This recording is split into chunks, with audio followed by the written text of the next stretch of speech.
I once had the pleasure of dining with Miss Ida Tarbell, the Dean of American Biographers. When I told her I was writing this book, she began discussing this all-important subject of getting along with people.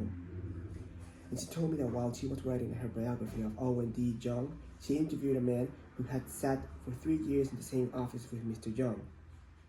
This man declared that during all that time, he had never heard Owen D. Young give a direct order to anyone. He always gave suggestions, not orders. Owen D. Young never said, for example, do this or do that, or don't do this or don't do that. He would say, you might consider this, or do you think that would work? Frequently, he would say, after he had dictated a letter, what do you think of this? In looking over a year of one of his assistants, he would say, maybe if we were to phrase it this way, it would be better.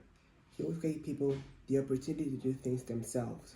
He never told his assistant to do things. He let them do them, let them learn from their mistakes. A technique like that makes it easy for a person to correct errors. A technique like that saves a person's pride and gives him or her a feeling of importance. It encourages cooperation instead of rebellion. Resentment caused by a harsh order may last for a long time, even if the order was given to correct an obvious bad situation. Dan Santarelli, a teacher at a vocational school in Wyoming, Pennsylvania, told one of our classes how one of his students had blocked the entranceway to one of the school's shops by illegally parking his car in it.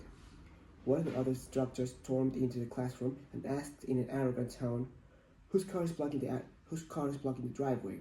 But the student who owned the car responded. The instructor screamed, move the car or move it right now.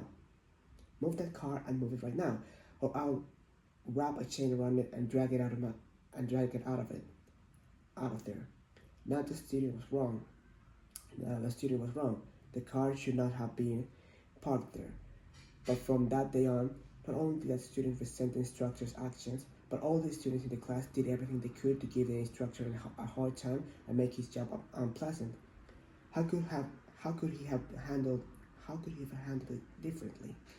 If he had asked in a friendly way, whose car is sitting in the driveway, and then suggested that if it were moved, other cars could get in and out, the student would have gladly moved it, and neither he nor his classmate would have been upset and resentful.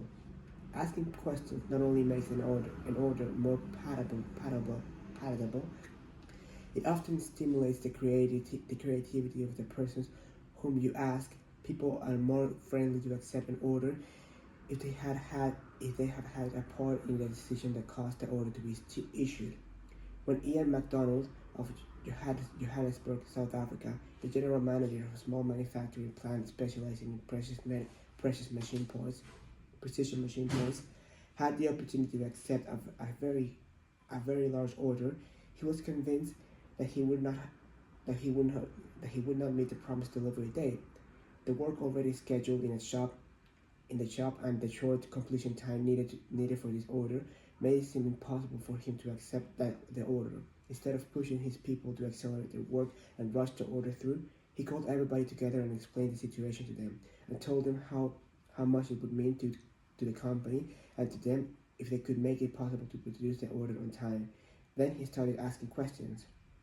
Is there anything we can do to handle this order? Can anyone think of different ways to process it through the shop? Can anyone think of different ways to process it through the shop that will make it possible to make the orders? Is there any way to adjust the orders or personnel assigned to assignments that will help? The employees came up with many ideas and insisted that he take the order. They approached it with a we can do it attitude, and the order was accepted, produced, and delivered on time. An effective leader will use Principle 4, ask questions instead of giving orders.